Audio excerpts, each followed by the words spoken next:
Blog Talk Radio. Live from Washington, D.C., it's Quintessential Listening, Poetry Online Radio. QLPOR, as it's widely known, features a bevy of poets, spoken word artists, and live poetry readings with best-selling authors. Your host is Dr. Michael Anthony Ingram. Good evening, everyone. Yes, I am Michael Anthony Ingram, and tonight my very special guest is William Washington. He's multi-talented. He's a poet and an author, a native of Spanish Harlem in New York City. He's an established storyteller, author, motivational speaker, and activist. His performances have taken him throughout the United States. His goal in life is to heal the brokenhearted with his words. His books include The Negro Chronicles, 2012, and Broken Book, Love Given, Love Taken, Love Lost, in 2022. You can purchase both books on Amazon. William Washington, welcome to the program. Hello, my brother. How are you? Thank you. Quite well. All right. I'm really glad that you're with me. Are you ready to begin this poetic journey? Yes, sir. Yes, All right, then. Let's start. What is poetry? Well, for me, poetry was always a healing aspect to my life. I grew up without a father, single mother. She raised 7 children, the best she could, which wasn't great, for us growing up. And I always knew from an early life, I suffered from epilepsy throughout my childhood. So I knew I had to find something to find solace, to find that peace. And my gift of writing, literature, penmanship, was that thing. So I've always written from an early lifetime, and it evolved into poetry. And I found out that poetry was my niche. It was my healing. It was my survival. And it's been that way till today. So that's poetry for me. Wow. What about it made it your survival, your niche? Tell us more. Flesh that out for us. Because if I didn't have poetry, if I didn't have my writings, the things I could do in a dark room with a flashlight under a blanket, those demons would have overtaken me. My mother's demons, her severe alcoholism and drunkenness, and the people who were in our house that shouldn't have been there, and the things that were going on in the house. So when I can go in my room and turn the lights out and hide under the blankets, that was my shelter. Or in the closet, that was my shelter. And I found peace in that dark place by writing. Yes. And I've always had the gift of the word. I come from a family of preachers and deacons and, Old South gospel worshipers and speakers. So that was my poetry. It didn't always rhyme, but it healed. Hey, I do understand. More than you know, I do understand. Now, we've talked about it now from a micro perspective in terms of your beliefs around poetry. What I'd like to know from a macro perspective, is it important? Is poetry important? I'd like you to share that with me. What do you think? I feel it's very important because whether you call it poetry or historical statements, and we have to leave our mark in this world as a people, as a people of color. And there's many ways we can do it. We can do it through our deeds, or we can do it like our early ancestors, through the writings and carvings, whether it's been on a wall or a tree, or the side of a barn, or the place where we were held captive. Those signatures, those markings that are being found today in Asia, in Egypt, in Africa, that were left by us. That was our writing in terms of that macro, that universal sense and acknowledgement of what we left behind, our legacy. So, yeah. Our legacy. Yeah. All right. Yes. I like that. I'd like you to share with me a specific experience when you first learned that poetic language had power, if you can. Well, I think it was in 4th grade. I had a girl that always sat next to me. Everybody had their seats, their assigned seats, and their desks. Yes. And I didn't know how to talk to a girl. I didn't grow up with anybody that could teach me how to court a girl and rap to a girl or say nice things. So one day I just wrote what I considered was a poem, a love poem, and she read it. You know, I was so shy, I was scared to give it to her, but I gave it to her, and she read it, and the biggest smile came over her face. And now you have to remember, I'm 10 years old at the time. Okay. And she kissed me on my cheek. I had never really been kissed by my mother. Mm-hmm. So when this girl kissed me on my cheek, my whole world turned upside down. I didn't know how to respond. I think I might have cried. I think I might have ran away from her. I believe I did, in embarrassment. And I just had to cry somewhere. You know, I didn't know how it felt to be kissed. Mm. And she teased me to this day when she sees me. She'd be like, "You big baby, you big crybaby." But yeah. That's a perfect story. That's a perfect story. What do you write about, William? What are some of the predominant themes in your work? Well, I tell the readers all the time, and my listeners, they know I'm bipolar. I've never been diagnosed as bipolar, but I am bipolar. I started out with love writings and love poems. I progressed in my late teenage years to my early 20s to a progressive, revolutionary style of writing poetry. A lot of those poems were F-America poems. I'll try to keep the language clean. But a lot of those writings and street corner, because I was a street preacher, I'd stand outside and just talk, give sermons. And a lot of them were angry F-America and poems about the government, you know, and things like that. Mm-hmm. And then as I got married with children, the years caught up to me. I stopped doing poetry. And then I think in my late 40s, early 50s, I divorced my second wife, and it was a terrible divorce. And I had never had a broken heart until then. Because early in life, I was the heartbreaker. I was the young guy with afro, nice hair, nice teeth. I did the breaking heart. So when my heart finally got broken at such a late age, I went off the deep end. You know, and I suffered through a 72-hour hold at Metropolitan Hospital. But that experience, it created who I am today. And it created my writing style. So now I write about broken hearts. I write about the revolutionary things. I write about Nina Simone, Gil Scott-Heron, James Baldwin. And I finally learned how to really reacquire that sense of love. Because I was jaded for so many years. I was distrustful of women. I didn't trust them. I didn't want to write pretty things about flowers and pretty girls. I didn't want to write about that stuff. Right. You know, but late in life, I think the broken heart was the best thing that happened. That divorce was the best thing that ever happened to me. And going through that psychiatric period, that darkness, was the best thing that ever happened to me because it opened me up to what other people were feeling. So many years I didn't care what other people felt. But when it happened to me, you know what they say, when it happens to you. Yes. And it just changed me. It changed me. I became more of a healer in my writings, in my speeches, because I do motivational speaking too, whenever called on. It just changed me, man. It just, I don't want to get too mushy. That's all right. That's all right. You know, all great writers have great writing influences. Who are some of yours, and what makes them great in your eyes? Wow. Well, she was a singer, but, Nina Simone, I would honestly say that was the first woman I ever fell in love with, from afar, through her writings and her songs and her activism and her blackness. I loved her blackness.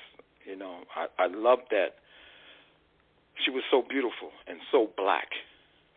Because I came up in a time where I'm 64 years old, so I came up in a time when if black wasn't beautiful, it was the most ugly thing in the world. People either loved your blackness or they ridiculed you for being black-skinned.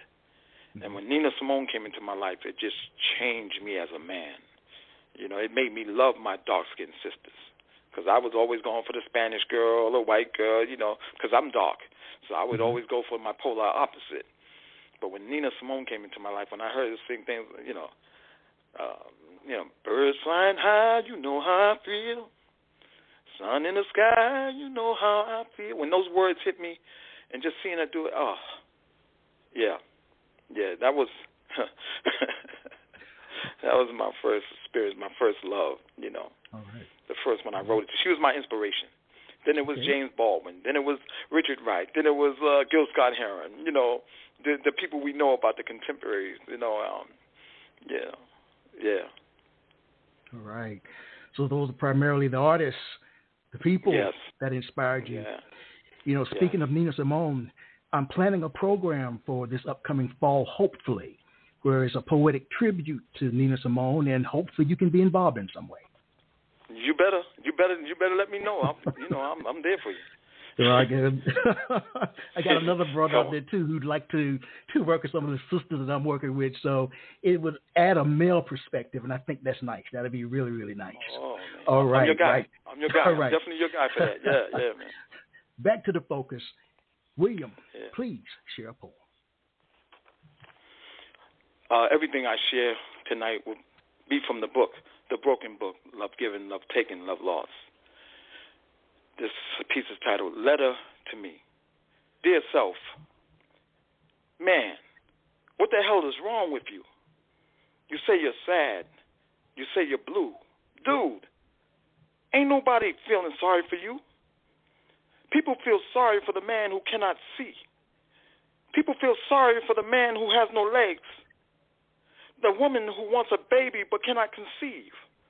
The sinner who refuses to believe. People feel sorry for the she with pink ribbons who's been told by her doctor that she's reached the stage of no more. Stage 4. The homeless man who possesses not the keys to his apartment's door. People feel sorry for the infant dying of AIDS, only 4 months old. For the loved one who lay in a coffin so very, very cold. Now you're over here moping about and complaining of being lonely. You so sad. You so blue. Dude, put back on that mask of strength you wore for the first 63 years of your life. For not too many love you then, and even less love you now. You need a hobby. Try reciting poetry. Or maybe even write a book. The Nigger Chronicles? Allow me the honor of telling you why you're so lonely. See, women can smell the scent of loneliness, the rankness of a broken man, the stench of a broken heart. And away from people like you, they run. They run. Yours truly, me. Info. Thank you. Yeah. Need a second to allow it to digest. Yes, thank you. That's actually the dedication in the book. That's okay. The first thing you'll read in the book. All right. Wow. So what inspires you to write Broken Book, Love Given, Love Taken, Love Lost? Well, actually, it's a byproduct of the first book I wrote, The Nigger Chronicles, The Mispronunciation of Who I Am. Okay. Now, that book was truly, it was an autobiography, and it was truly bipolar because I touch on three topics mainly. That word, name, title, slur, nigger. Mm-hmm. I don't tell kids not to say it, but I always implore and ask them to learn from whence it came, and you make the decision. You know, teenagers can make that decision. Mm-hmm. It came from, it centered on my relationship with my mother, and then the ensuing relationships with women, the non-trust, the distrust. You know, and finally it got back to writing of redemption and salvation and the victories that I've experienced in my life, the ups and the downs and the lows and the highs, you know. So it became a book that people, when they first saw the cover, thought less of it. Oh, I don't want to touch that. Oh, no. But then when they opened it up, you know, it became basically almost a bestseller. All right. You know, so I did very well with the book, and it's written raw. Everything is in uppercase letterings. They told me, don't do that. You can't write your book like that. Nobody will buy it. Nobody will read it. But when I wrote the book, I was writing it for healing. I didn't care who read it. I didn't care if anybody read it. I just needed that healing, and I went back to my childhood and remembered when I write, I heal. I feel better. You know, and so that's what it was, and it did so well that even the people who CreateSpace.com, they're now KDP. They could not believe it. The people that worked on my book for me, my team, they could not believe it. When they first started selling, they called me and said they apologized up and down the ladder. They said they would have never thought that people would buy that book like they were buying it. And so that's what it's about. So this book was a byproduct of that, because over the years I didn't write a follow-up book, and everybody was saying, William, you got to write another book. You got to write this. Fowler, you can't leave us like that. But, so I just did this book as a chat book. But I told you I'm long-winded, so what turned into a chat book ended up having like 100-something pages. and it was the explanation to what I left out in the Nigger Chronicles. It's a more in-depth a version of my life, because I write about 10 characters who I knew throughout my life. I changed their names and some of their situations, so they give me permission to write about them. But in this book, you would think I was their psychiatrist, because they tell me their stories, and at the end of each one of their stories, they always end up with, William, I'm broken. And so that's the theme of this book, and yeah, that's why I wrote it, for the healing. All right. So how does a poem begin for you? With an idea, a form, or an image? With me, mostly it's music.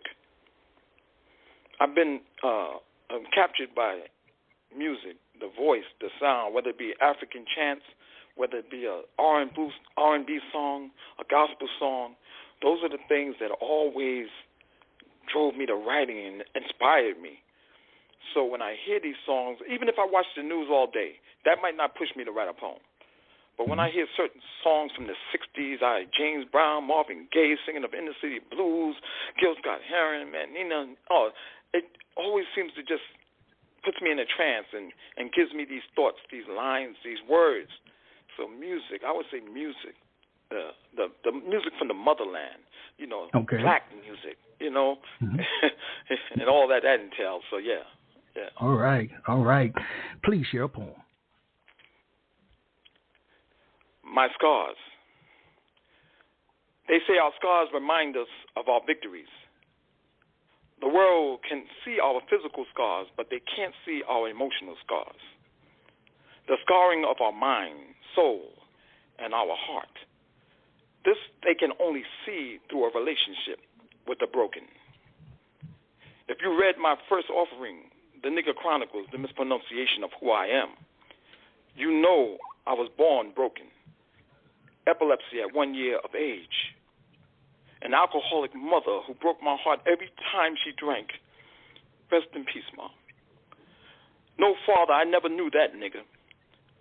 Poverty, an overcrowded home, 7 children in all. Growing up in a world of racial inequality, enduring the killing of so many of our black leaders, Martin, Malcolm, Medgar, just to name a few.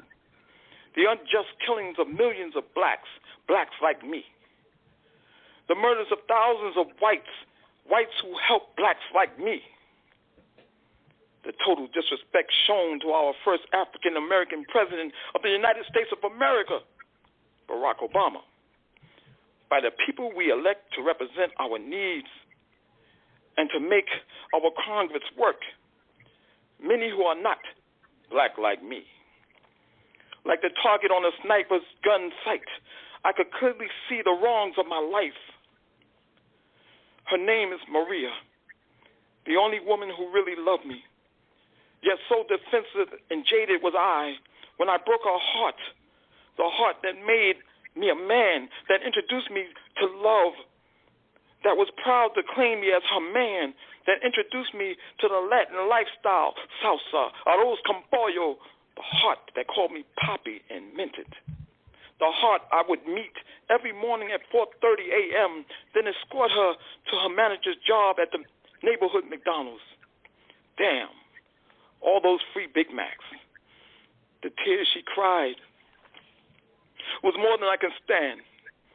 So instead of asking for forgiveness, I walked away, thinking I was hard. Maria, I miss you so much. Blinded by my victories, I could not see my scars. Impulse. Wow. Excellently executed, man. Man, I like that. Thank you, man. I like you, that. Man. Thank you. Talk man. to me. Talk to me about the title of the book, Broken Book, love given, love taken, love lost. Break that title down for me, please.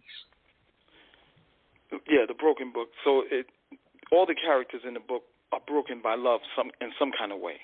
Okay. Whether it be the lack of love, the giving of love and not being appreciated, that love that they say don't hurt, but it does hurt, the love that kills.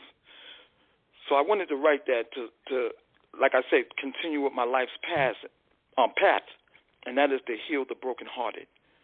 So I just knew that title would be befitting of it, the broken book. Because in this book, you're going to hear of a lot of brokenness. Mm-hmm. And it's not a book to make you sad. There's uplifting pieces in there. There's things like that. But in my life, because I'm speaking from my perspective, love was given to me. Okay. Finally, in my 20s. People like Maria, or the first girl that kissed me.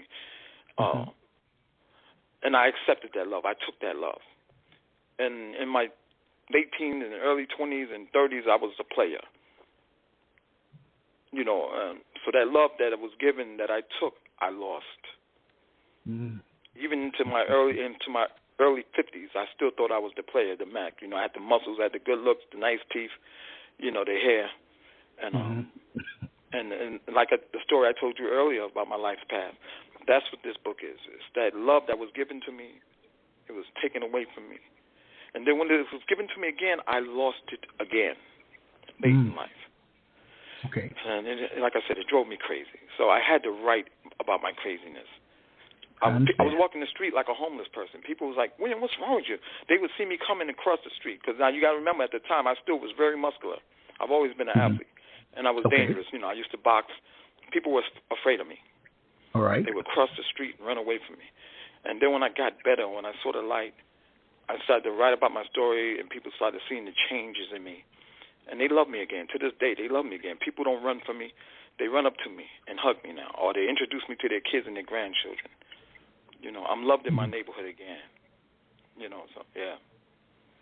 Yeah, man. William, does it hurt you to write poetry? If not, why not? It doesn't hurt. Talk to me. It heals. My hurt is inert. It comes naturally. Okay. Because I'm that kind of guy that I could very easily take advantage of women. But I never had that in my soul to do. Even when I was out there being a player, it hurt me to do that. It hurt me to hurt a woman or break a woman's heart. It hurt me more than it hurt them. So when I write poetry now, it's because I need it. I need it. It's my source of redemption. Even if it's not really redemption, I believe it to be my redemption. I believe it to be my healing. Because I realized that all those childhood things that I went through, none of them were physical abuse from my mother because of those beatings. But I've never been sexually abused, none of that stuff. But just the abuse of being scorned, laughed at. I was poor, ugly, holes in my sneakers, holes in my pants. I'm a twin brother, so we had to share clothes. Oh, okay. So those things still stay with me today. And people say, why? Why does it bother you? They don't realize that once that pain, once that suffering is embedded into your spirit, into your soul, it never really leaves you. It can come back at any time. And those times when I feel, they call it depression, but those times when my early childhood comes back at me and I sit here for hours in one spot staring at the TV or crying for no reason, the only way I can get out of it is to write, is to rhyme, is to read poetry to somebody. Sometimes I walk the street like I'm crazy and just, hey, let me read you this poem or let me recite this to you, and it makes them happy, but it heals me. It heals. I can sleep that night, yeah. It's very powerful what you just said, and I agree 100%. It sounds like you've developed empathy in your life for others. Correct me if I'm wrong. Tell me about that. Tell me about that. I want to know. Yeah, the old me, like I said, he was brash, abusive, uncaring. I didn't care about anybody else's feelings. I would often say, and excuse me for saying this, but I would say, fuck them, fuck that. All right. Everything, that was with my creed. That's what I walked around saying. And it wasn't until later in life, and like I said, going through what I went through, and seeing other people for who they are, not who I thought they were, or that homeless person, get out of here. No, I actually saw that homeless person for the man, the army soldier, or the doctor that man used to be, or that woman used to be, that mother, that businesswoman who she used to be. I see them now, not as the bum in the street. I finally see them for who they were. And I listen to their stories. I'll sit out there and talk to a homeless person on a bench in a minute. People are like, get away from that homeless person. I said, man, no. I want to hear what you got to say. And I developed that empathy, and it was, like I said, it was healing for me, hearing them heal. And I know I was allowing them to heal by listening to their stories. Mm-hmm. You know. So, yeah, man, so, it's just great. Yeah. So what do you think it is specifically, my friend, that helps foster that sense of connection between you and your readers? Is it your being real? Is it your being, I guess, authentic is the same as saying real? What do you think it is, man, that brings you together with the people that read your work? Well, it is the realness. It is the realness, because people see I'm not flashy. I don't have a car. I don't diamond rings. I don't have money. I live in a studio in Harlem, Spanish Harlem.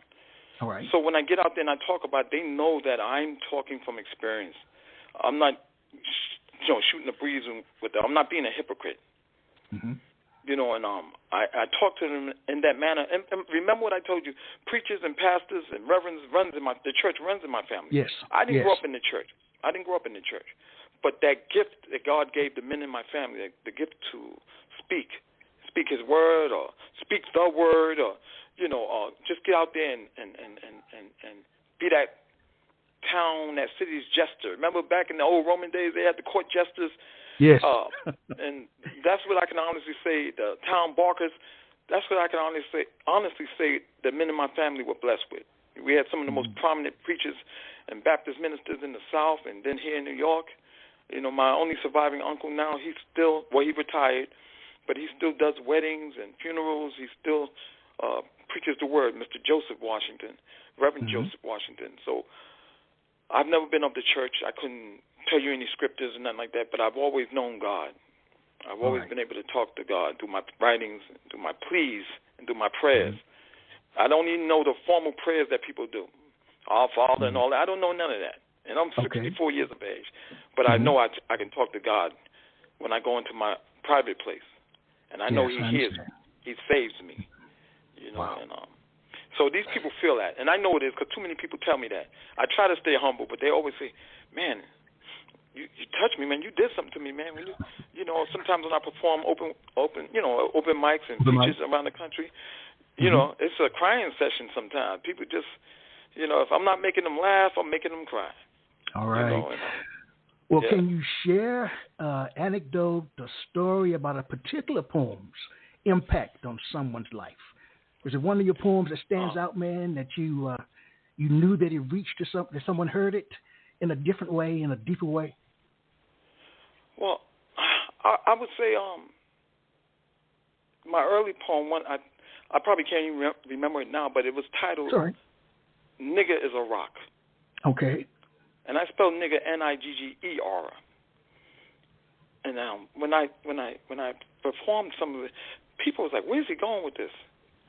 And when they heard the opening stanza, or line, whatever you call these things, these poetic things, it just took the people to a place, and I knew it while I was doing it, that they were entranced, and especially people who've been through some things, and our black brothers and sisters related to this poem. And I didn't know the power of it. I think the beginning verse was, I was bullied and teased as a child, taunted because of my complexion so dark. Insecurities and nightmares shaded in black. So many nights I cried, I even had the gall to ask God why. In my dreams I would go down by the riverside. This riverside made more wide by the tears I did cry. My riverside is now an ocean blue. I would go down to the shores and collect all the rocks, all except the black rocks. For like the nigger taunted and the nigger teased, that black rock looked just like me. This I said should never be. So I threw that rock into the sea. The rock would skip across the ocean waves like a surfer rides the mightiest of tides. With each skip, my insecurities. With each skip, my nightmares would subside. With each skip, nigger died. And so when I would go into that poem and, you know. Like, you know, would you say that you again? ever been a child and you feel like rock that. into the river that that's good? Yeah. I'm serious. I want you to say it again. Yeah. I really do. I really do. I want you to say it again. No, I'm not going to do the whole thing. I'll just say that. Okay. Skip number 1, untie the noose from around that black man, that black slave's neck, and place a name on the unmarked grave, free man, free woman. Skip 2, erase the ignorance that is slavery. And no, I didn't say was, because some of us are still slaves, niggas by any other name. Skip 3 and 4 is the greed that sent many black like me to the grave. A generation of gloom fills this old smoking room. Skip 5 is the evil that lives within you and I. An evil that surely must die. Skip 6 is race, rape, race and riots, race exploitation coded in today's Republican rule. Our own children don't represent us with their sagging and bagging pants. They look more like the featured act at Ringling Brothers and Bonneberry Circus. Are you wrong or are you right? Are you peace or are you fight? Are you black or are you white? Let that last letter R be followed by an exclamation mark. You see that black rock, that noose around my neck so tight it wouldn't allow the blood to flow to my brain, allowing you to call me nigga by any other name? That nigga lie must die. And it starts with I. So I let nigga go, and I let God be God. Now that black rock title nigga is who I used to be. Nigga is a rock I threw into the sea. And yeah, in poem, man. Yeah. Well, we're going to take a brief break. But I've got a question that I'd like you to Here's a question that I'd like you to answer when we return. You know, as I'm listening to you and the way that you phrase words, your inflection, the whole 9 yards, what I'd like to know is, and you share this when we return, what is the relationship between your speaking voice and your written voice? All right? Okay. Yes, sir. We'll be right back. Yes, sir.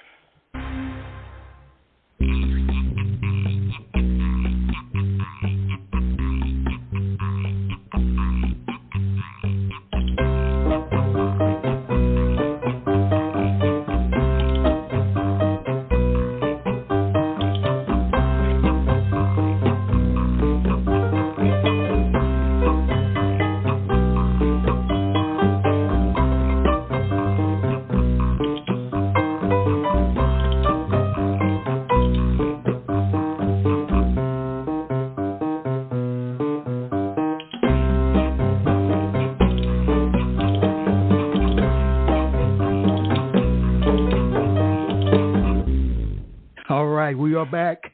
I am Michael Anthony Ingram. I am here with William Washington. I asked you a question, William. What is the relationship between your speaking voice and your written voice? Well, my speaking voice is William Washington. All right. My performance voice is Wawa Washington. That's W-A-H, 2 words. Wawa Washington, 3 words, actually. And the speaking voice is the voice I've acquired through my education, even though I only have a GED. But I consider myself a very learned person, a very learned man. And the performing voice, that's the off-Broadway part of me. When I first performed on off-Broadway, the director, her name was Clark. The second Clark has an E. But she directed Sisters Black Like Me, and that was my first opportunity to perform on an off-Broadway stage. And she said, when I went to rehearsals and everything and auditions, she said, "Oh man, I love your poetry and I love your voice, but it's the same. When you get on that stage, I don't need you to be the educated Mr. William Washington." She said, "I need you to be that person that I hear underneath." And as soon as she said that, I didn't even let her finish. I went right into the poem that I had just did for her, just auditioned for her. And it was so different. It was that church. It was the church that I had forgot about, that church inside of me. And ever since that day, I've been using that church, that voice, that inner preacher, that street preacher, that gospel slayer, you know. And like I said, I don't know the words. I don't know the verse. I don't know the chapters of the Bible. But I can speak that talk. I can make people say amen. You know, so yeah, and that's what it was. That's where I had developed that separation that you talk about. Yes. And it was from that moment, realizing that words have power. And if I'm going to say the words, I can't half-ass it. If I call myself a motivational speaker, I've got to be able to get on that stage and touch somebody's heart, move somebody. It don't have to be the whole audience, but if I can just get that one person to scream out, amen or thank you or whatever, my job is done. Wow. My job is done as a poet, as a preacher, as a wannabe preacher, I should say, but a poet or a motivational speaker. My job is done when I can touch that one person's heart, when I can make them feel better, make them smile, or even make them cry. My job is done. Well, we have a caller. Yes. I'd like to bring this person on. Area code 562. The first three numbers are 659. You're on the air with William Washington. Good evening. Hello. I know who that is. That's Dark Man Blues, I believe. Right. That's Okay. Yeah, I'm here. Yeah. What's up, brother? Man, you're killing it. I'm like, I was like, I wanted to hear that poem again too. It was so dope. Yeah. I'm like, oh no, you turned it out right there. That is one hell of a piece right there. It just resonated with me, and I got a chance to hear it again. I'm glad you did it again. Man, I did the first part for him, and then I did the second part. For y'all guys. So. That was so cool. I'm sitting here, I'm cooking dinner, and I'm listening to the show, and I'm like, oh, this is a great show to be listening to while I'm cooking dinner. I'm amazing. Thank you, man. Thank you. All right. I'm still excited. When they said 562, I said, oh, run to your phone because you got it on mute. Boy, you stupid, Sam. I don't want to come on and be talking smack and like, he got that from me. No. Cut it out. Do you have a question for your friend, man? Do you have a question for your friend? I said he was showing off. That's all I can say. Yeah. Thank you, man. Do you have a question for your friend? Yeah. Absolutely. It's something that William and we've been talking about it for a long time, and I know for a long time William has never wanted to be a part of anything. I want to know what encouraged you to become a graybeard of poetry, and why did you choose at this time in your career to be a part of something? Well, okay, I know you're gonna beg to disagree, but I was having a conversation with you a year and a half ago or something like that, and I said, man, us old poets, we only get 7.5 minutes. We don't get 15 minutes of fame. We get 7.5 minutes. I said, man, we need to be on that stage, together doing that old stuff, that old school stuff. And then I laid down, and when I got back up, Samuel Rain Benjamin was talking about the graybeards of poetry. I said, this Negro did it to me again. But no, I don't know if I started it or he started it. Now his version is that him and another guy was going to be on tour, and they added me. That's his version. But my version is I put that idea in his head. So I leave it alone. Whichever version people like, it's not the version, it's not who started it, it's the product of senior men in their 60s getting out there on that stage, doing it. Doing it, showing these young people that poetry don't stop because you reach middle age. That's when poetry gets better. Wow. Exactly. Better served. Yep, and I would like to tell people you're never too old to have a mentor. Yeah. When I first heard William was like in 2011 on Blog Talk Radio, this very thing we're on right now. And I was amazed the first time I heard him. I'm like, I wish I could do that. His technique, his flow, how he come alive. I'm like, I'm a long way from that. And he just kept encouraging me to do the thing I did. He even encouraged me to write concert pieces, and I'm like, I'm never writing that. I write them, but outstanding. I love the poetry. I happen to have a copy of that book. People, you should get that book. Which book? Absolutely. The Broken Book. I also have a copy of the Chronicles. I got both copies, y'all. So get your copy. I got mine. It's one of William's favorite lines. I got mine. You better get yours. All right. That's right. Yeah. Well, that's all right. Well, thank you. Thank you, Sam. Thank you. All right, man. Nice hearing from you. Yes. Thank you for having me. All right, sir. William, please. You know that's not Sam's real voice, right? No. he got one of those electronic things that make his voice sound deeper. You know? He's like the Zap band, of folk. You know? Computer. Please share a poem. Rocket to Mars. Slavery, servitude, segregation, inequality, racism, economic, educational, and social unfairness are factors of African American life, of black life, here on earth. These are the chains that bind me since my birth. I came unto this earth destined to never end up first, always wanting, always lacking, always needing, and never quenching my forefathers' thirst. So I brought a ticket, and I'm boarding a rocket to Mars. It was then I noticed there were 10 of every species, race, color, and creed, 10 dogs and 10 cats, even 10 asses and 10 bats. Sorry, that's 10 jackasses. Lord, there were 10 gays mixed with 10 straights, 10 people of hope and 10 people of little faith. We are boarding this ark, this rocket to Mars, and we are leaving today. The captain said it will take light years to reach Mars, but for peace and inequality, you must travel far. During my trip up to Mars, I looked down. Economic, educational, and social slavery still did abound on Earth. They were still dealing with racial discord. Help them, Father God. Help them, Lord.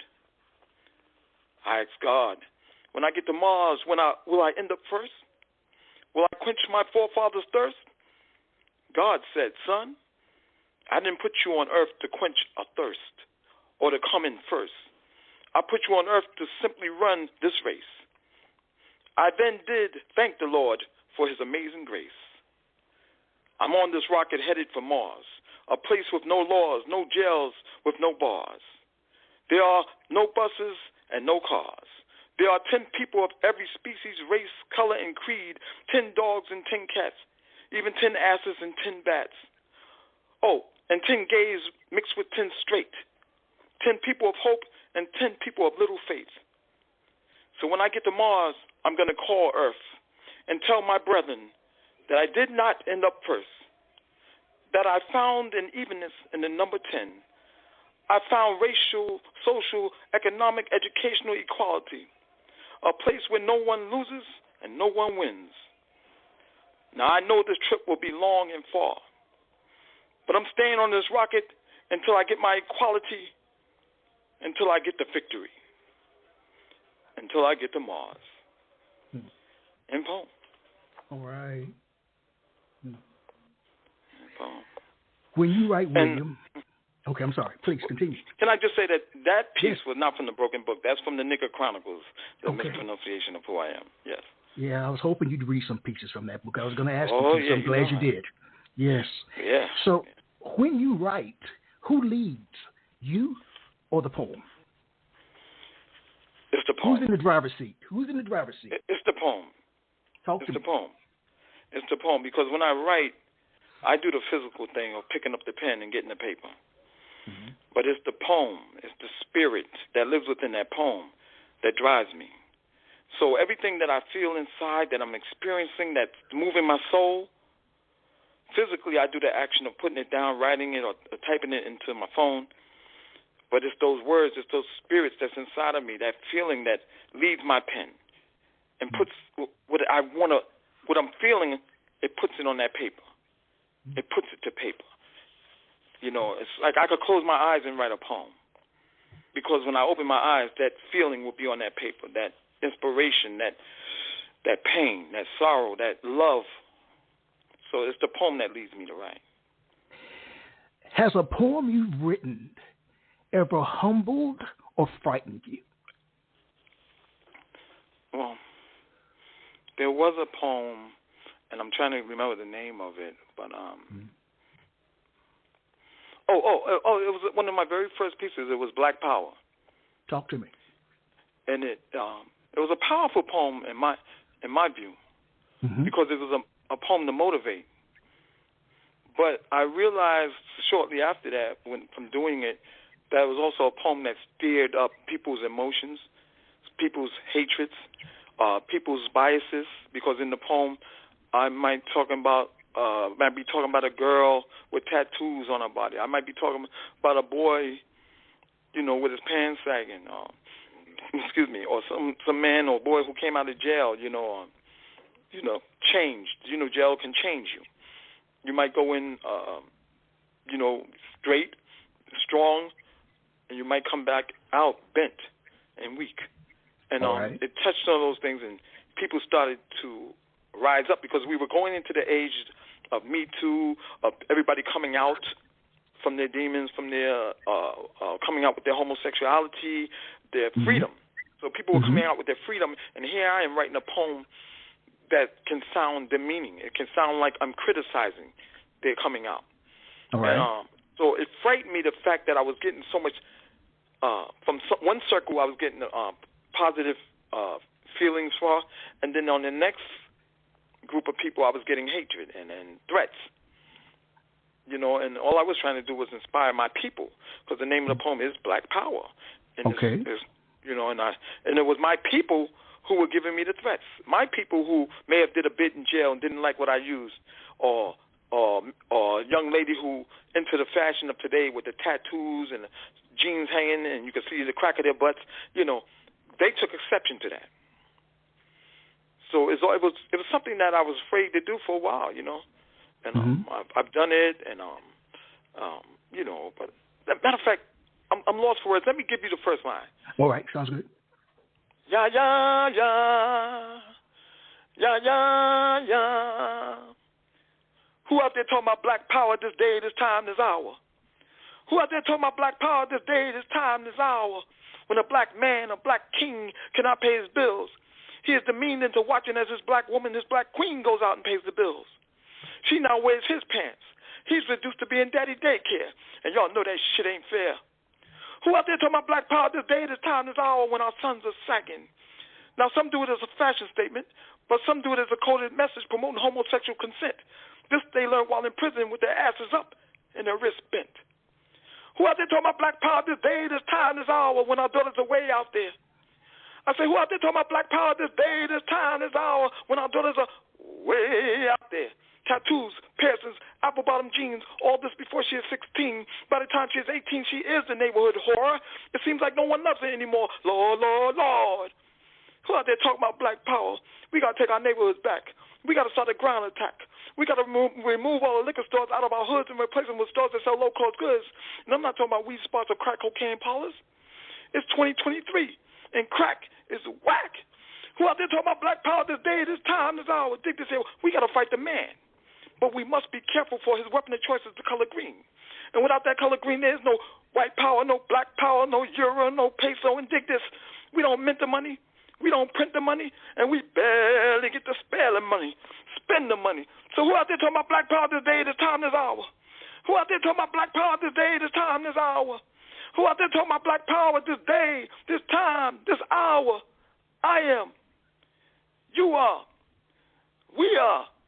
Black power, black power, black power. Mm. So I wanted to inspire, but I got a lot of flack. I got a lot of threats, and people didn't want me to perform at their venues doing things like that. No, it was a mess. I got blackballed for a while here in New York City.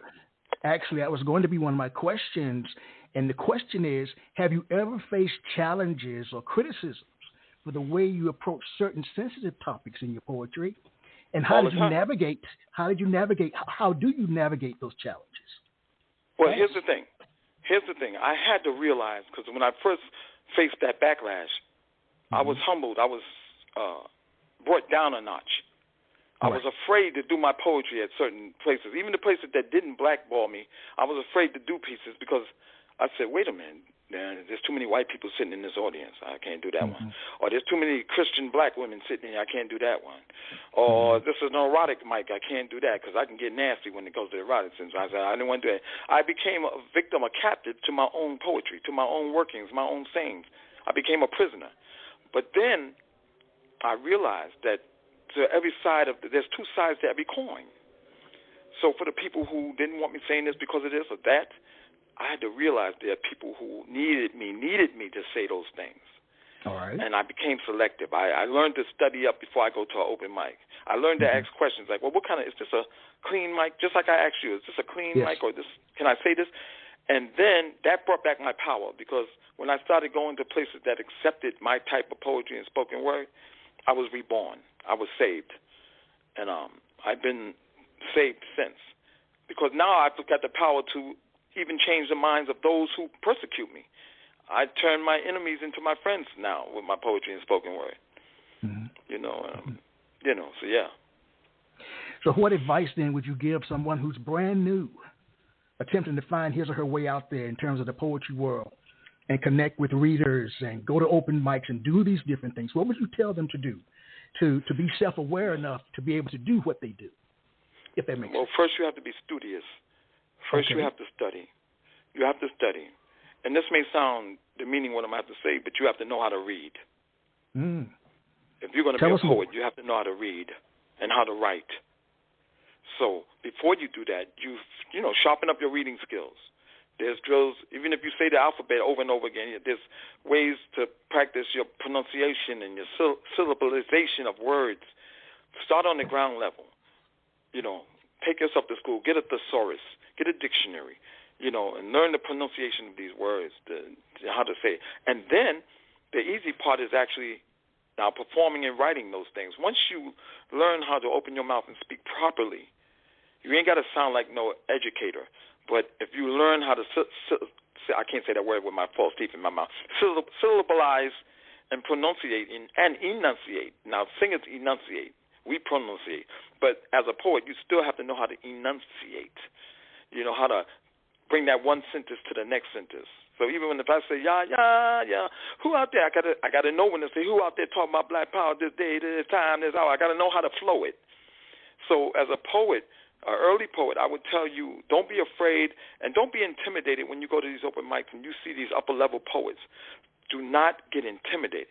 You have to remember that your word is your word. Your writing style is your writing style. And there's different people who are like your words, like what you put down. You don't have to be this great orator. You don't have to be Talam Acey or Samuel Rain or Sir Lawrence. You can be yourself and build upon yourself. So you can't be afraid. You have to study. You have to read. You have to write. And you cannot be afraid. When you go on these open mics, you're going to fail. I always tell people that you're going to fail the first time. I failed the first time I got on an open mic. I was shaking so bad, the paper was sweating, I was sweating. It looked like I pissed on myself. But when I left there, I felt down at first. But by the time I got home, I said, wait a minute. Let me listen to this. And I wasn't that bad. Yeah, the paper was shaking, and yeah, my voice was quivering. But my message actually got across. And this, when I realized that poetry, there's no medals and bars you win. You win, material things. But it's a universal language. So even a beginner can get up there and touch somebody with their words. If you get up there and say, roses are red, violets are blue, it's the way you say it. It's not what you're saying. So that's what I tell people. Find your niche, find your identity, and build that up. Don't try to be somebody else. So I'm sorry. That's what I was trying to say, and I know I went about it the long way, but be yourself. No, that's fine. That's fine. Yeah. I guess I thought you were going to say that you need to develop a thick skin. Well, that's what I meant when I said they get intimidated the first time, because you're going to fail. But you have to realize that's part of the process, because once you fail, you go back on that open mic and do that same poem, and I guarantee you're going to ace it. I guess I was thinking more about if the poem is controversial. That you've got to develop and that too. If you have a controversial poem, as a poet, as a spoken word artist, as a motivational speaker, I wouldn't be William Washington without a controversial poem. Okay. I wouldn't be William Washington without a poem that I may cuss in a little now and then. But I got to know where to do it at. But I cuss like a sailor. But I cuss constructively. I don't cuss just to be cussing. If I say the F-bomb in a poem, if I say fuck in a poem, it's not saying as in the meaning or derogative way. It's saying in frustration or fuck. That feeling that you get. Sometimes you can't say damn, you can't cry using clean words. Sometimes you just got to say it. Fuck. Yes. And that's what I do. And yeah, I'm not afraid. I'm not afraid to do it. I'm not afraid of the backlash because the backlash makes you famous. Check this out. If I wasn't getting backlash or people talking about me in a bad way, nobody would know who William Washington is. But it got to the point where everybody in New York, Philly, and Connecticut, the tri-state area, they all knew who William Washington is and was through a negative connotation, but they still had my name in their mouth. All right. So when I performed at these cities, people actually came out to hear my controversy, to hear, come out, oh, I'm a dog, him. Don't clap for nothing he say. But they actually paid tickets to get there to do that. And like I said, I turn people around all the time. So if they come to hate me, they're going to leave loving me. You know, so that's the way I look at it. I understand. You know, I think throughout the course of the evening so far, we've been talking about just the ups and downs in life, the ins and outs of life, and there's so much happening in this world, man. And as I shared with Samuel before, that there's the good, the bad, the ugly, as well as the indifferent. Based on your lived experience in terms of what you've been through, what is the role of a poet in modern-day society? The role of a poet, that's a great question, too. The role of the poet has not changed for hundreds of years. From that court jester to the town, when they have those picnics in the South, or when they want to hang a black person, they would always get that court jester out there, that barker. Come on, y'all, come on out here and watch this nigga get what he deserved, And that's not, I'm not saying that's poetry, but that was their poetry in that angry way. That turnout, that person who could get out there, even at an auction. Oh, I said 250, 253, 54, that's poetry. That's not a person standing and say, well, 200, this person sold it for 300, oh, this person put 4. No, they got to put rhythm to it. 200, 100, 500.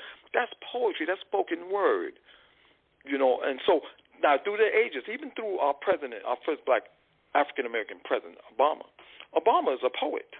Obama can write. He had speech writers, yes, but he is poetic. He can write poetry. If you're in the D.C. area, the DMV area, President Obama will walk into any busboys and poets at any given time and sit down and have a vegan meal and listen to poetry. You never know when you're at those busboys and poets who might walk in. Bill Clinton, Obama. Most of the people are Democratic leaning, but they really love the arts.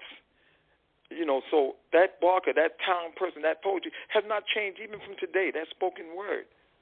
We are the voice of the people. We are the voice of the revolution. We are the voice of the downtrodden. We are the voice of the victorious. We are the voice of those who cannot speak or who are afraid to speak. If it wasn't for poets, we would not have a history, a legacy, because it's the poet that wrote those stories about the Africans on them boats. Those were poets, those Africans that etched their names and carved their names into the boats, in their own language, talking about their trials and going across that ocean and being thrown overboard and things that hurt so bad, but it's so poetic and the factuality of it. We would not know our people if we didn't hear those writings or read those writings or hear those tales from our great-grandfathers and grandmothers about the pain, about the suffering, about the picking of cotton, about the escaping, about being free, about getting equality and be able to drink from a white-only faucet. And those are poets that wrote those stories and told those stories. Not just ministers. Well, most ministers are poets. They write. Those reverends, they write. That the power of the pen is our greatest weapon as poets and people of knowledge. That is why they are trying so hard to take, black history out of our libraries and God out of our schools. For that reason only. It's a power. It's a weapon. And they can hang us, they can shoot us, but no weapon formed against us shall prosper, because we always will have the power to leave our legacy in some kind of coded way, whether it be a marking on the tree, whether it be a song, whether it be, oh, man, listen. Oh, man. Billie Holiday, what was that song? Now, she didn't write that song. It was Abel Meredith, I believe his name was something like that. It was a Jewish man. Mm-hmm. Abel something. I'll look it up, but you can look that up. But it was a Jewish white American male that wrote that song. And it's a haunting song. But it's a song that invigorates and gives you hope, even though it's so tragic. Well, let me ask this question then. Because we know about the ills in society, we see them every day, are we required to write about them? We are required to write about them, but we How are and more, why? Tell me why. We are more required to write. Talk to me. No, I'm sorry. Go ahead. No, I just want to know why. Why are we required to write about them? We have, first of all, we have to immortalize those stories. So, because word of mouth changes. Yes. Somebody could say something happened one way, and by the time it gets to the next city, it happened a whole total different way, because it changes. But they can never change the writing, the true writings. So we can change a story. Like I just tell people, I scored 45 points once, and I really only scored 38. All right. But by the next day, they were talking about William Washington had 50 points over there. I used to be a star basketball player. But the writing, the scorebook actually said I only had 38 points. And I notice I'm not trying to equate that with our legacy, our history, but it's the writing. We must be the ones who write and tell the story, because the happenings are happening against us. And I don't want to be everybody separatist. Or just a certain. No, not everybody. Not everybody, okay. Because remember this: everybody can't write. Okay. Everybody cannot express those things, and it's not that they're dumb or not educated enough. It's that history hurts, especially Black history.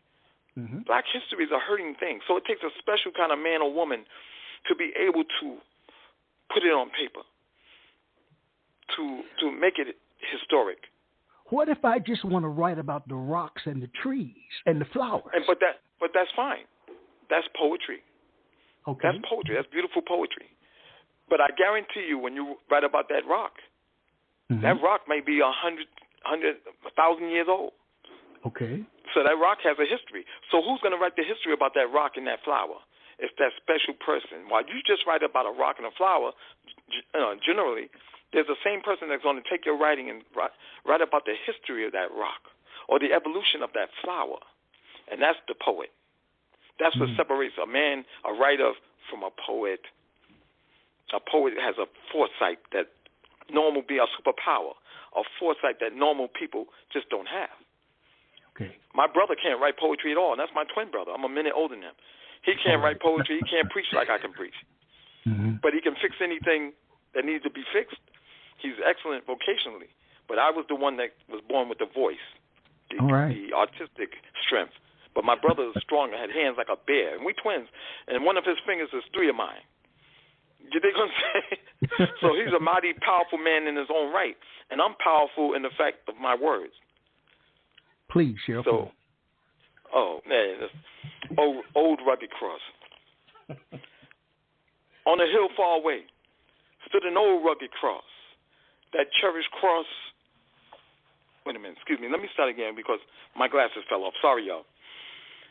On a hill far away stood an old rugged cross. That cherished cross represents life given after life was lost. God gave his only begotten Son so that we may see the moon glow and the shine of the sun, so that we may breathe, eat, drink, and love as one. Now, as I watch the wars being fought, oceans aflamed, life lost with hurricanes, earthquakes, and tornadoes being to blame. People revolting in the streets, bleeding from head to feet. Africans starving to death in their own land, the motherland stripped of all its jewels, no water, no wheat. Children dying from hunger and the political heat. Yet on a hill far away stood an old rugged cross. Weary is the head that wears the crown. Obama, Obama, the troubles of the world are wearing him down. Weary is the head that wears the crown. One day, I want to feed the hungry. I want to stop the wars, bring peace to the streets, refurbish the motherland, return Africa to the Africans, clean the blood from its stones, leave the motherland and its wonders alone. Until then, I'm going to cling to that old rugged cross, and I'll exchange it one day for my crown. I'll exchange it one day to get my crown. And boom. Wow. We're going to take a brief break, but I want you to answer this question when we return. Do you view your ability to write poetry as being a creative gift or creative art? We'll be right back.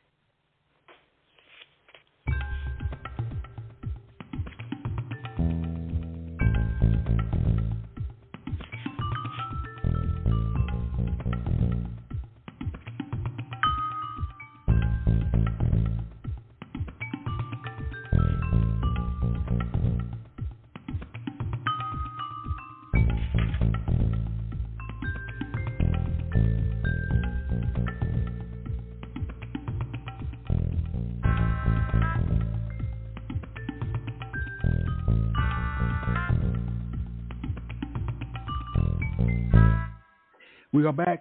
I am Michael Anthony Ingram. I am here with William Washington. He's sharing his work, favoring us with his work. So, William, do you view your ability to write poetry as being a creative gift or creative art? Now, when I answer that question, I can only answer for me. Okay. So I feel that it's a creative gift. Okay. And the reason I say that, because when I say creative art, I think of the end product. I think of what you see after what I say. I think of what you see after what I paint. I think of what you see after I sing. But the gift is the motor, it's the engine, it's the fuel. It's the source of what you see, what you hear, what you think, what you witness. So the art, that's art. What you see, hear, and witness is the art. But the gift is the being able to write, to create those images, to create that art. And everybody does not have that. Yeah, that's it. All right. I was thinking Trump probably needs to hire you, man, to be his attorney. Listen, Trump hired me. I'll be the one to assassinate his ass. He better not hire me. Right. He better not. If he had you, he wouldn't get convicted. No, he had me. Yeah, that was beautiful. Yeah, let me be quiet because the government might be listening. Let me be quiet. Shit. See, I might rob his ass. Nice. I might act like the black man he's afraid of. That would be me, because I would rob his ass. That was nice. Yeah. Or hide his wig. I'll hide his wig. He'd be going crazy. Where's my toupee? I'll fix him. A nice way to phrase that, man. That was very nice. Yeah. Very, very nice. Yeah. We've reached. I'm going to have to invite you back for part 2. But now, we've reached my favorite part of the program, which I view as being a mini poetry concert. This is an opportunity for you to say 3 or 4 of your poems back to back, no interruptions from me. William, you're on the stage. She is jazz. She is as beautiful as a sunny day in June. She makes me bebop, my bebop swoon. More beautiful than a Miles Davis tune. So what? She does not belong to me. To me, she is the very best of jazz. When she walks, she scats jazz. The way she shakes that ass, she is jazz. Billie Holiday went away, but I still hear what she says in jazz. Miles Davis, John Coltrane, Charles Mingus, Ella Fitzgerald. She is so beautiful. What am I to do when it's January, not June? I'm feeling kind of blue. Hide me in a sanctuary from this bitch's brew. The beautiful you. Hey, maybe I'll stow away on the Coltrane's blue train. Girl, you walk like a tune played in Joe Pass jazz. When you shake that ass, Scat Ella, oh Scat Ella, yo Charles Mingus, she got me moaning, goodbye pork pie hat. She is as beautiful as a sunny day in June. She makes my bebop swoon, more beautiful than a Miles Davis tune. She is jazz, she is jazz, she is jazz. Nikki said, she said, Nikki Giovanni told her she could be titled queen. Nikki told her that her ego could take her to faraway lands, that great deeds can arise from within she. Yes, they can. But she believed Nikki was speaking to a generation past, that new poetry is rapped and never read, that all that shit Nikki speaks of is dead. Nikki told her, I was born in the Congo. I designed the pyramid. I sat on the throne. My eldest daughter is Nefertiti. My son Noah built the ark. Nikki Giovanni told her that I turned myself into myself and was Jesus. But she told Nikki Giovanni, I was born in the hood. I am graffiti painted on Project Poverty's walls. I sit on pregnancy and despair. My oldest daughter is Peaches, mother of 4, and she's only 17 years old. My only son sells an art titled AIDS since his birth 12 years ago. And his name? Dewan. She still has dreams to pursue, a model, dancer, and rapper too. So she poses nude and dances erotic on a metal pole. She poses June and dances on an erotic pole. Oh, yes. The dudes in the hood say she's a great rapper, especially the way she makes her booty clapper, truth be told. Nikki told her, when I did ego tripping, I believe that I can fly, like a bird in the sky. She recalled tripping on acid and having a group sex with some guys. She believed the group consisted of about 5. She told Nikki Giovanni, you get high your way because I'm going to get high mine. Nikki Giovanni told her about the revolution. Nikki Giovanni told her to find herself a hero and to think big and to follow her hero's path, for a rainbow lies ahead. She screamed, to hell with my heroes. My father raped me. Foxy Brown is whack. And Tupac is dead. Nikki Giovanni told her, my sister, my sister, my sister, if you only live right, awaiting you is a pot of gold. She screamed, fuck Nikki Giovanni. I'd rather be a hoe.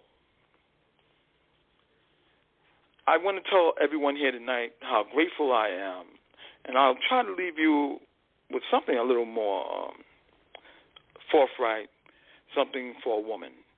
I firmly believe as a black man that God be a woman. And her eyes are matching suns. Her lips the womb I came from. Her skin darkness before God, let there be light. Her teeth ivory keys so amazingly white. Her smile resembles the parting of the sea. Her breasts 44 double D's. Her hands so soft yet strong enough to mold an earth. Her tears brag organic apple cider vinegar with the mother pasteurized, for she grows more beautiful after giving birth. Oh, she's a real mother for you. But her hair be the family's tree. For every leaf, branch, twig, bark, root identifies a member of her extended family. But when she walks, oh Lord, when she walks, earthquakes are born. The earth dancing and shaking to a heavenly choir's playing of jazz, written and composed by the late, great Joe Pass. I swear black women invented shaking ass. But her feet be the most unattractive part of her anatomy, for they depict over 400 years of slavery, racism, bigotry, and inequality.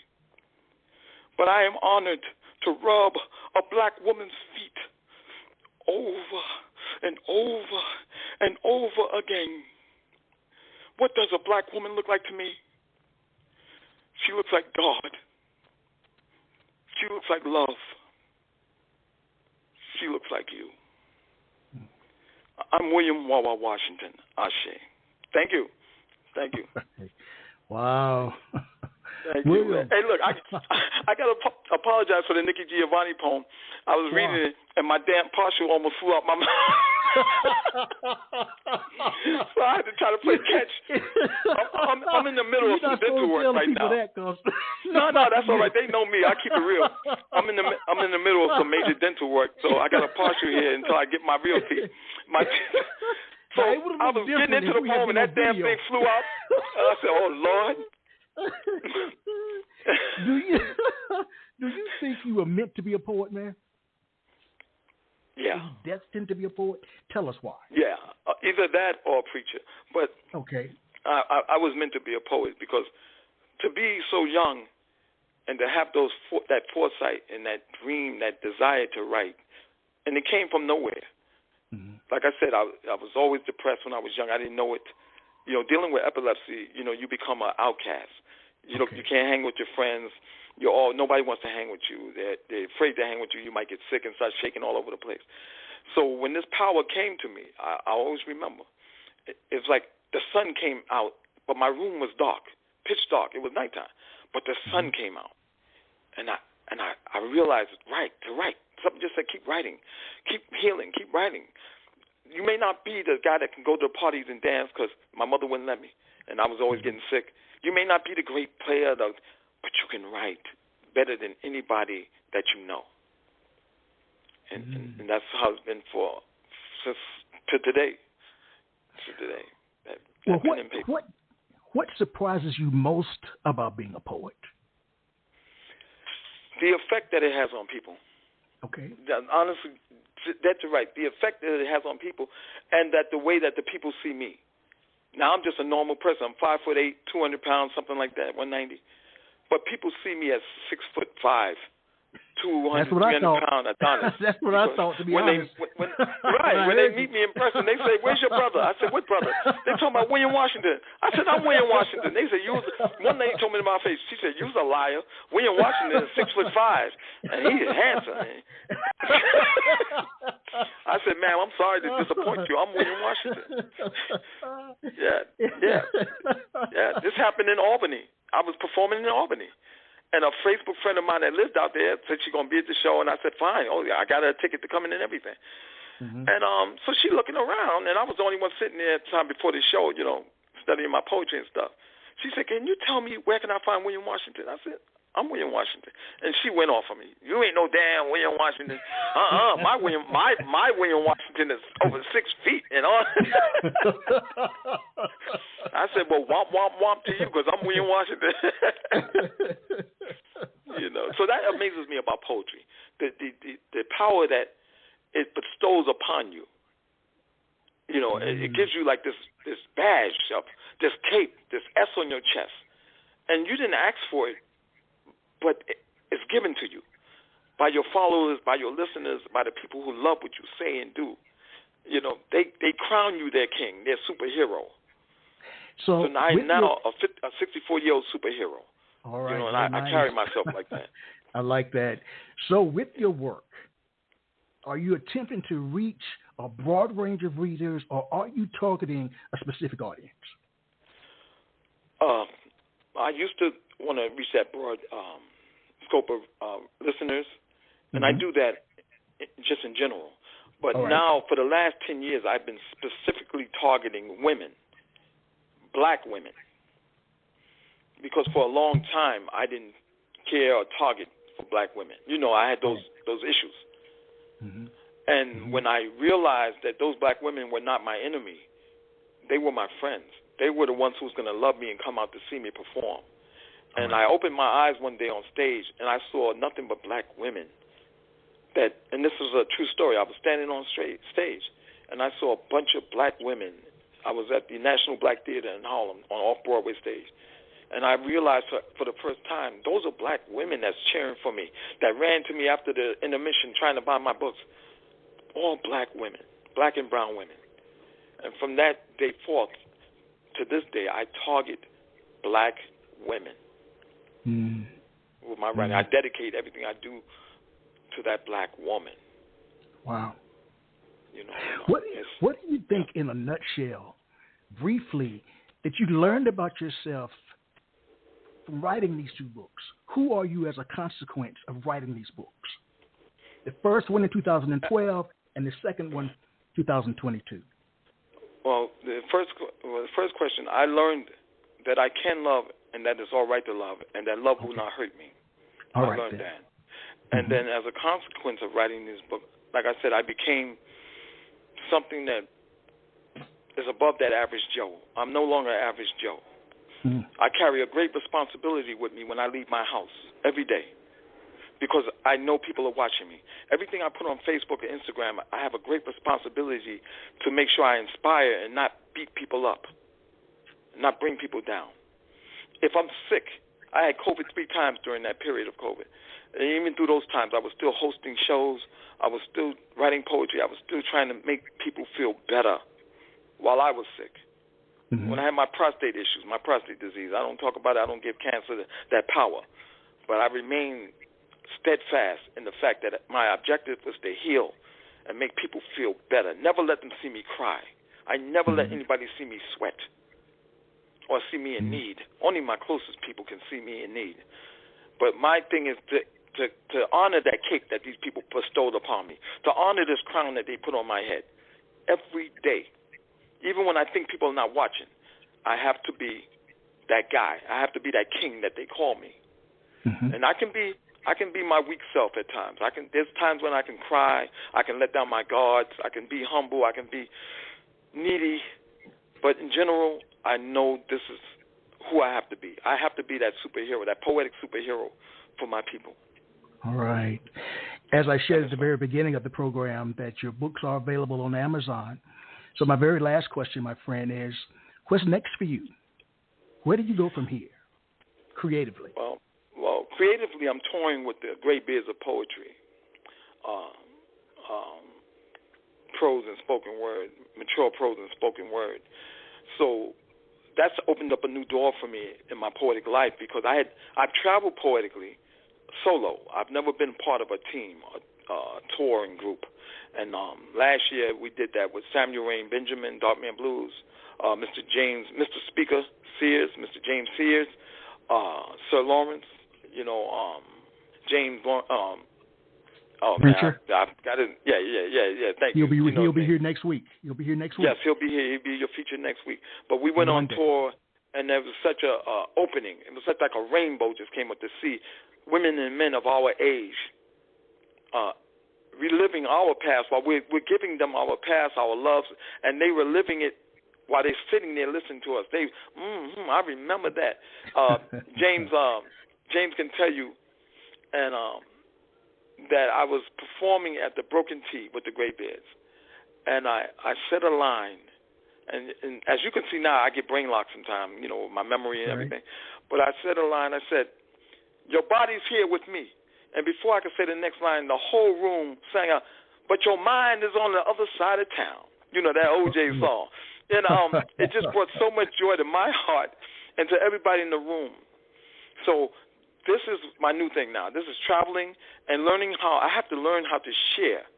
I can't be the headliner all the time. Yes. So with the Gray Beard Poetry, I was actually the first one on stage. Now, poetically, you know this for a fact. You're a great poet. Most times the first person is the weakest person, and they build up from there to the headliner. Right. But with the Gray Beards, it gave me the humility to say, look, I'll go up first. And just to be able to be humble and sacrifice meant the world to me because my girlfriend was proud of me. She said, "I'm proud of you, Papi." She's Spanish. She said, "I'm proud of you, Papi." Because she know how arrogant I can be. Poets, we're very arrogant at times, especially when we know we put it down. We can be very arrogant. So she was so proud of me, and I was proud of myself traveling with those 3 gentlemen and seeing the effect we had on the world. Because forget the 4 cities we went to. It was the world watching us on YouTube, on Instagram, and so many people that's sitting there rocking chairs now, only 50 years old, thinking their life is over. When they see these 4 mature men with gray beards I got a goatee. I don't even have a full beard. But when they saw us on stage doing that thing, just as good as any young people could do it, it got a lot of people out of their house, out of that chair, off that couch, and wanting to write and wanting to be a poet or wanting to sing in church or wanting to do something, because it's never too late. And that's where I'm headed now, to places where I can show that it's never too late. And places, and even the young people. We went to Tennessee, and that was a younger crowd. And we had them standing and clapping the whole time we were there. When we walked into the room, those young people were sitting there with their mouth open. Those are the graybeards. Those are the graybeards. That's what you heard. And it's just an empowering feeling, and it's icing on the cake. Even though I have a long way to go, I believe God is not through with me yet, but that was icing on the cake that I could have said, okay, I quit right now, and I would have been happy. Wow. You know, so, yeah. Well, I've thoroughly... The workout, man. I'm sitting there sweating like a Negro slave. I forgot to turn the fan on. Nobody knows the trouble I see. Well, brother, I'm sorry. You came with your A game, and so did I. Thank you, man. Thank you. And I apologize. My people stay in my mouth when I perform in Virginia on the 21st of this month. I'll be in Virginia. Yeah, so it's on my page. I can't remember the name of the place, but it's on my page. All right, you know. Well, thank hey, you, sir.